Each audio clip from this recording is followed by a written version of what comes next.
Anniversary vacation set చేసాను. బావా urgent గా నా బిడ్డకి ఫీజు కట్టాలి బావా. అవునా? నా బిడ్డ మీద ఒట్టు, ఈ రోజు లాస్ట్ రోజు. చచ్చా, దానికోసం బిడ్డ మీద ఒట్టేస్తావేంద్రా? 5,000 పంపిస్తున్నాను, కట్టేసి. థ్యాంక్స్ బావా. అదేంటి వదిన ఆల్రెడీ ఫీజు కట్టేశానని చెప్పింది కదా.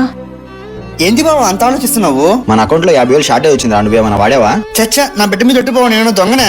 రే, ప్రతి దానికి బిడ్డ మీద ఒట్టేస్తావేంద్రా? మన కంపెనీ ఖర్చుల కోసం వాడేమని అడిగాను. ఏంటన్నయ్య కొత్త ఫోన్ కొన్నావంట? కొన్నానమ్మా. ఏమైందండి అలా ఉన్నారు?